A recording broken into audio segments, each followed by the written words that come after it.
This bulletin proudly brought to you in association with Alex Campbell's Menswear.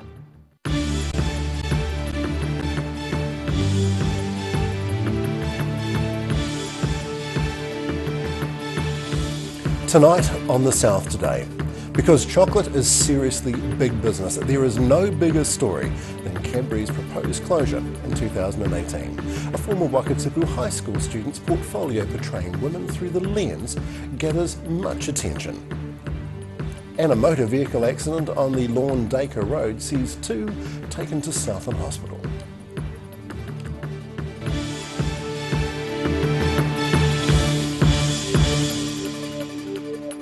Good evening with the South Today News. I'm Craig Story.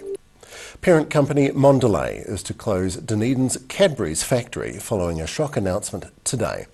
The Dunedin institution and tourist attraction will close in 2018.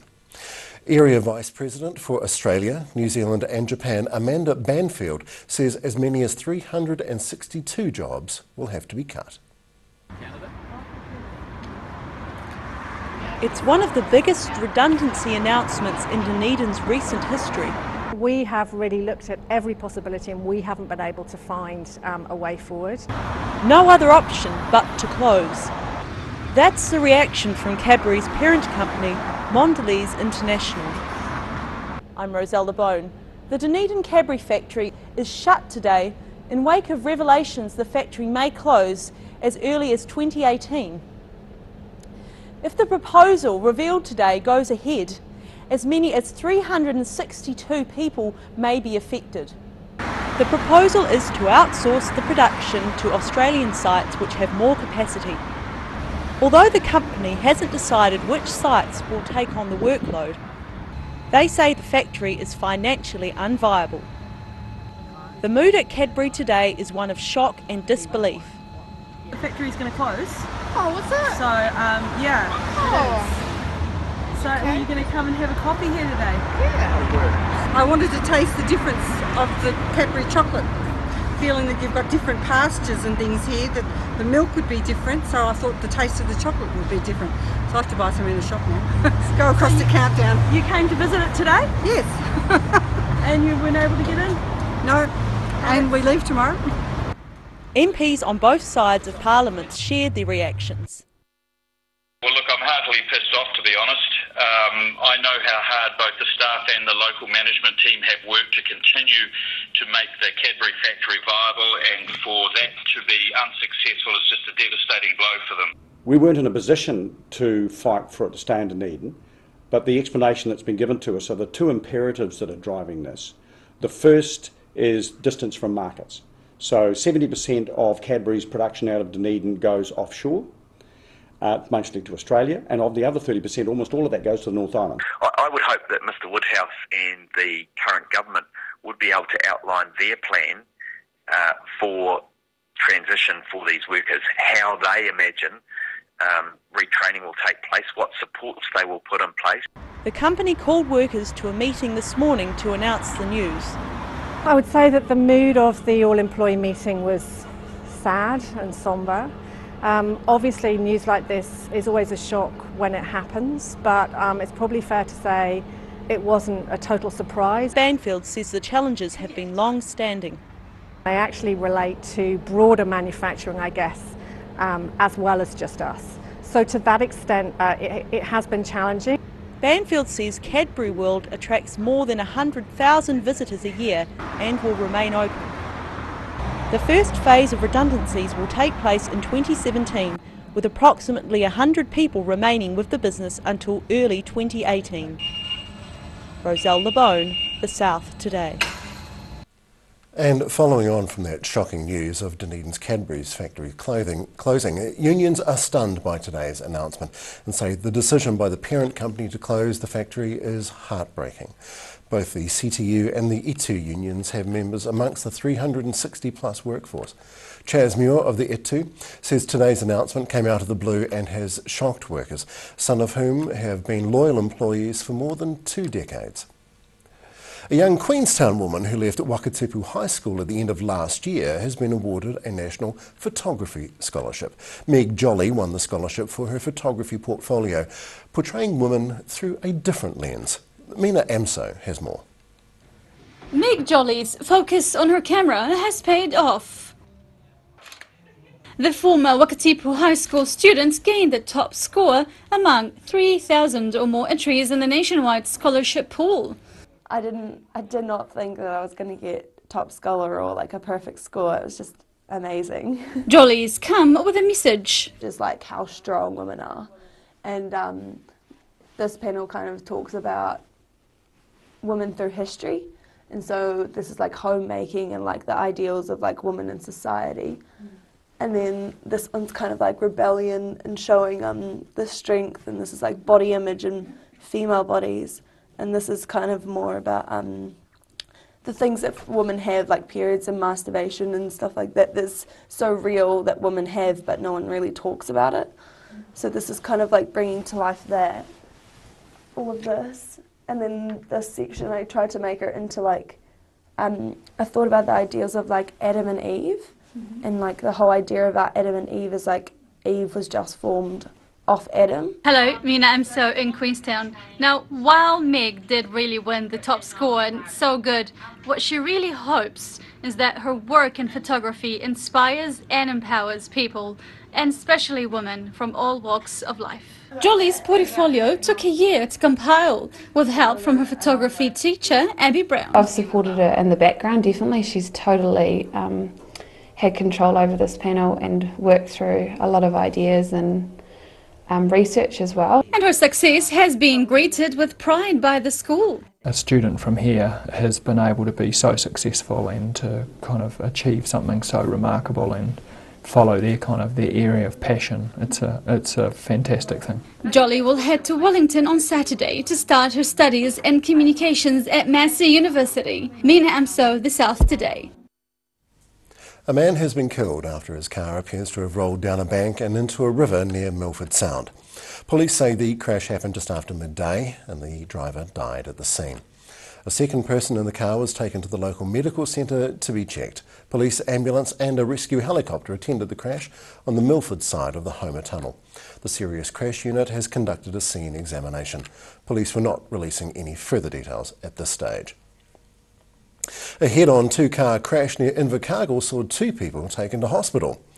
Police, 2 ambulances and a fire service were called out to the Lawn Dacre Road just before 11.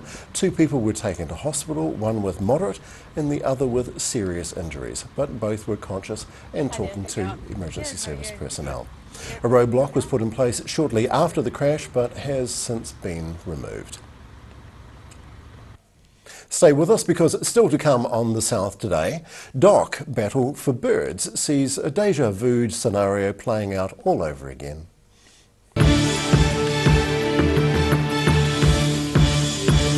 Grandad loved his family and surfing, in that order.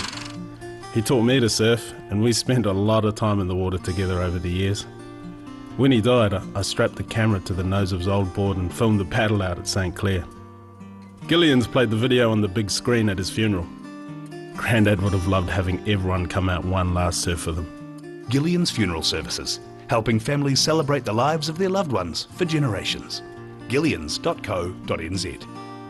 Active Furnishers Limited, home of quality service with superior product and an in-house design team who are always happy to advise and create an imaginative solution for you.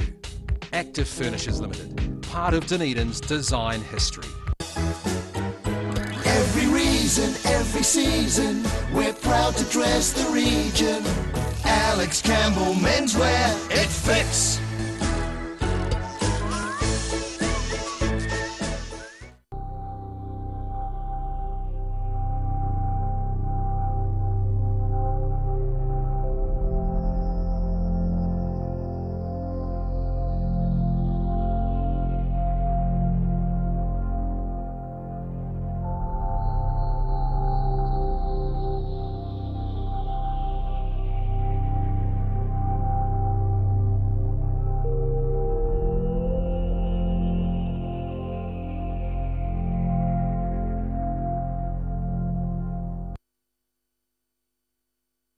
Silverhorn Active Manuka Honey from the natural Manuka forests of New Zealand. Buy one 250-gram pot for $34.90 and get a second pot for half price. Order online at silverhorn.co.nz. From rare to the recent, visit the legendary Hard to Find for your quality second-hand books. With the largest stock in New Zealand and a friendly book-loving atmosphere. For good prices, buying or selling, come visit 20 Dowling Street. Garrador Dunedin, delivering quality stylish garage doors in Dunedin for over 15 years. New doors, replacement doors, repairs and maintenance are all part of Garrador's quality service. Garrador Dunedin offers a full range of modern quality doors to suit any home. Come visit the team at 553 Kaikoura Valley Road. Visit www.garrador.co.nz or call us on 488 5676.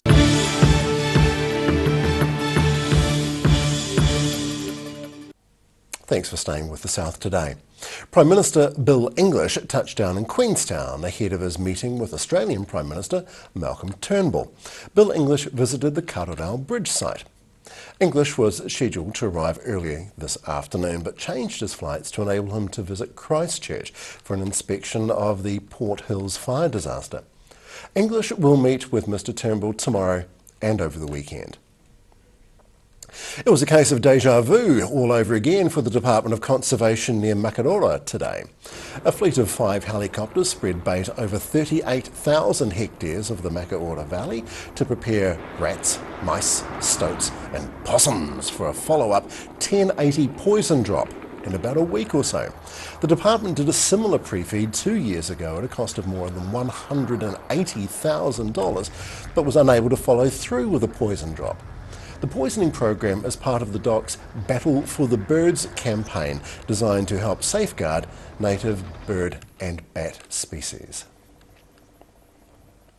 After the break on The South Today, Oamaru artist and icon Donna Demente approves of the Artist Precinct removal of vehicle traffic. We'll have a look at tomorrow's ADT and of course the glorious, glorious weather.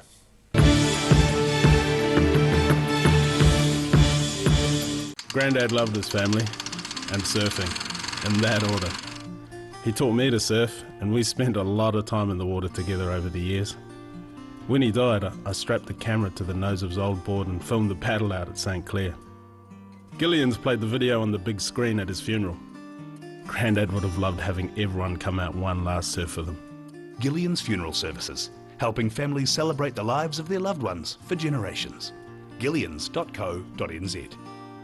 Active Furnishers Limited, home of quality service with superior product and an in-house design team who are always happy to advise and create an imaginative solution for you. Active Furnishers Limited, part of Dunedin's design history. Every reason, every season, we're proud to dress the region. Alex Campbell Menswear, it fits.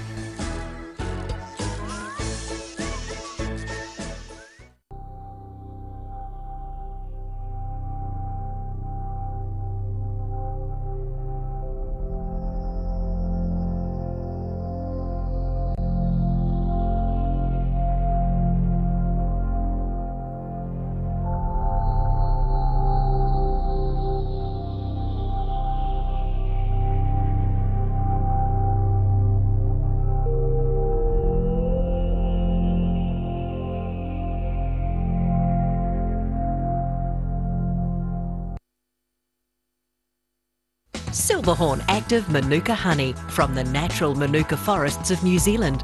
Buy one 250-gram pot for $34.90 and get a second pot for half price.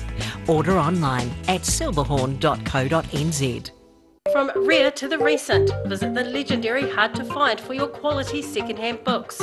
With the largest stock in New Zealand and a friendly book-loving atmosphere. For good prices, buying or selling, come visit 20 Dowling Street. Dunedin is recognised by UNESCO as a City of Literature. Find out how this came about and what it means for the city. In Dunedin, a City of Literature, 7 p.m. Sundays. Proudly brought to you by Hard to Find Books. Arrow International knows what the essential ingredient is for accomplishing great projects, working with great people. 30 years on and 3,000 projects later, with 10 offices and 400 staff nationwide, a company who values partnerships with their clients and carries a strong reputation for passion, integrity and the love of a challenge, excelling in the construction industry and helping to create, with our partners, more iconic New Zealand buildings. The University of Otago, an institute of world-class education and the social epicentre of the city, with outfits needed for more formal functions like the ball and for less formal functions like the zoo. Are you sure? Yeah, trust me. Yeah, Dad, you'll definitely see me. I'm the one in the yellow and blue face paint and the onesie in the zoo.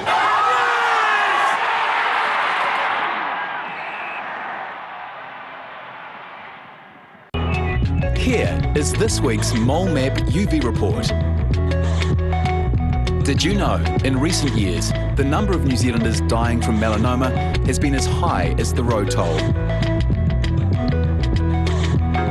If you've ever been on a sunbed or been badly sunburnt, what are the chances you could have melanoma? Remove the doubt. Get a mole map.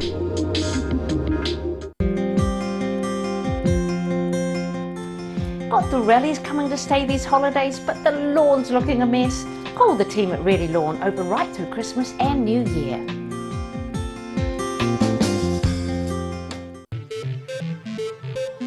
Ecrotech Limited have been supplying beekeeping equipment and honey products in New Zealand for over 100 years.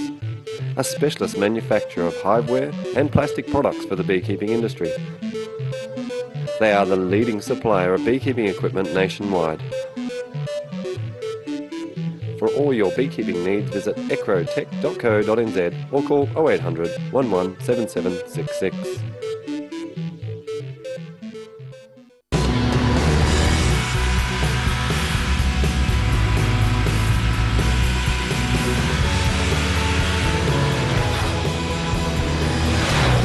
Get finance and get on the road. Talk to MTF today. Oh, help! Don't suffer in silence. Call Sunny Chin, Chi Master Body Technician, for structural, muscular, emotional bodywork. Phone 03 4250 606 for all your pain relief. Channel 39 brings you highlights of the Burt Munro Challenge Beach Race, held at Arete Beach this summer. Thursday nights at 8 p.m.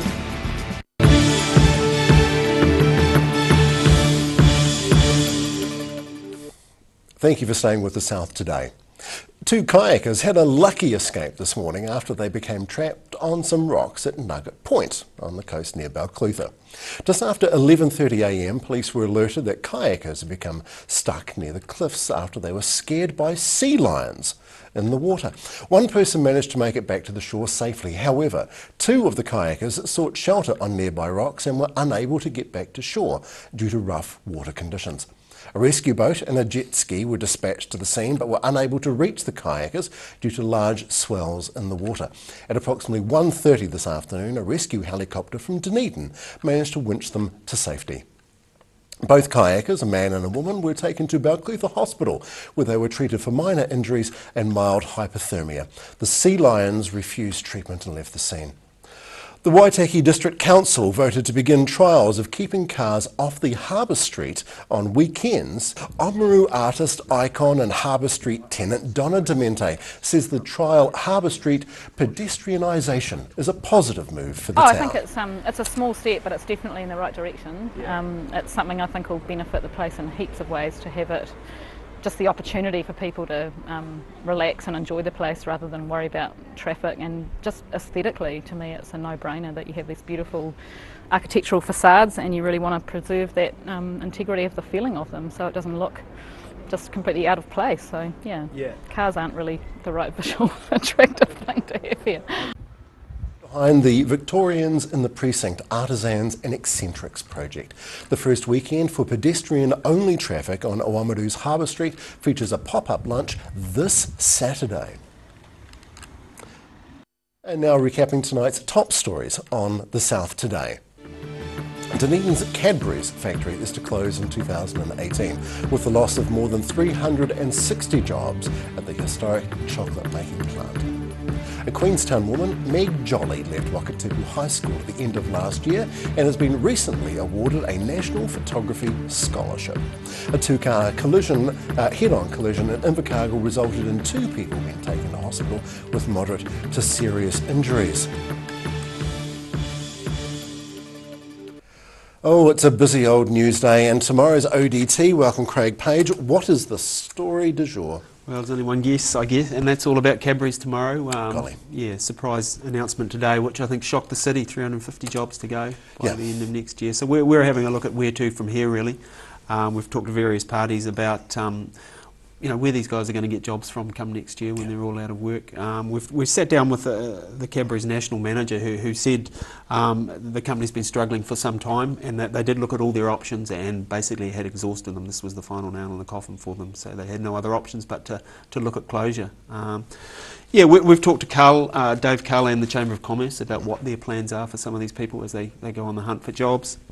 Because it came as a shock to them as well. It was the bomb was dropped this morning. Certainly Dave Cull was very surprised when the announcement. We've also talked to Pacific Island community. A lot of Pacific Islanders working at Cadbury's. In some instances, there's 3 generations of families working there. So what it's going to mean for them and the support they're going to get from their community as well.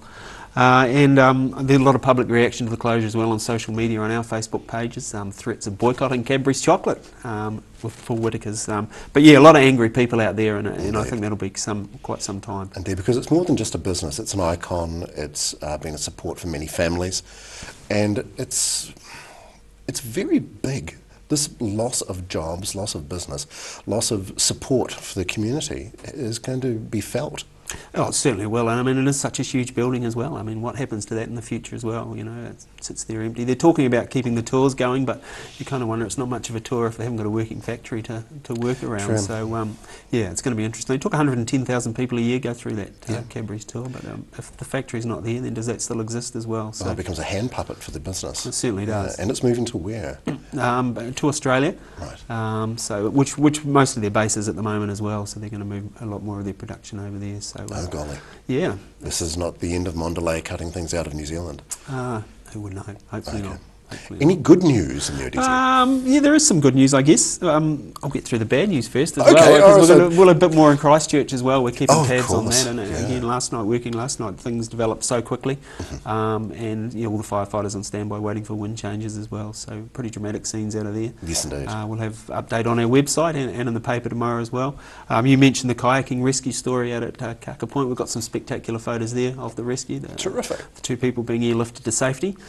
And Friday's paper, of course, is our big sport and new bet edition. Cricket writer Adrian Ciccone is having a look at the South African cricket series, which starts tomorrow in Auckland with a 2020 game. But local people will be pretty excited about the test match, which is going to start here on March the 8th, I think it is, Wednesday. 5 days of cricket there, hopefully. So pretty exciting times for cricket fans in Dunedin. And of course, this weekend is the Challenge Wanaka. Hundreds of people taking part in the Ironman and half Ironman event up there. So it's be a big buzz for the city or the town up there. So nice. Big weekend. A big paper to read. Plenty in there. Deputy Editor Craig Page, thank you so very much indeed. Thank you. All right, for your weather.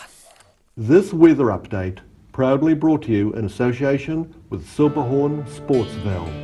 And starting with today's southern view taken of the Makaora Valley. Isn't that pretty?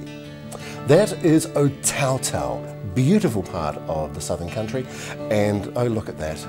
That's Cadbury's. Take a good long look. Taking a look now to the situation, an anticyclone remains until at least tomorrow. Fine weather and mild, pleasant temperatures, even warm inland. Over the weekend, a northerly airflow will displace that over the region, but more fine weather and temperatures becoming warmer. To the southern outlook, looking across Balclutha and the Catlins, moderate nor'easterlies 19 and 22 for you. Gore, light winds, fine and 22. Lumsden, glorious place, same pleasant conditions. Off into the central outlook we go, a good place for a light Pinot Gris. Alexandra, light winds, fine and 25. Queenstown, same for you, fine, 25. Te Anau, light winds 21. Wanaka 24. It's glorious there. Looking a little north, Oamaru, moderate northerlies, fine, 18 for you. Omarama, light winds, fine, 24. Good weather if you've got a glider. Timaru, moderate northeasterlies, fine, and 19. And Twizel, light winds, fine, and 24. In the Jewel of the South, Dunedin tonight, fine, light winds and 12. But Friday, sunny, high cloud, a little northeasterly wind later in the day, gusty by the afternoon, your numbers are 11 and 17. And Saturday, cloud clearing and giving way to sunny periods, but strong gusty, cool nor'easters late in the day, your numbers are 12 and 17. And to the beautiful town of Invercargill tonight, fine conditions, 7 degrees, but it's Friday tomorrow. Fine and sunny, high cloud increasing, mild northerlies, 11 and 20, you know what that means in Invercargill. And Saturday in my hometown, high cloud will be breaking to give way to sunny periods. Moderate northerlies, mild to pleasant conditions in Invercargill, 12 and 21 degrees. Goodness me, what a good day in Invercargill. Well, what a big news day today has been. Stay tuned because there will be more tomorrow. On behalf of the hard-working, diligent team of the South Today, it's been my pleasure. I'm Craig Story. Good evening.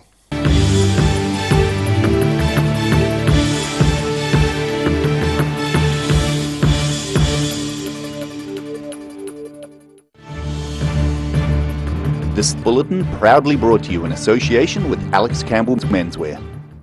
Supporting local content so you can see more of New Zealand on air.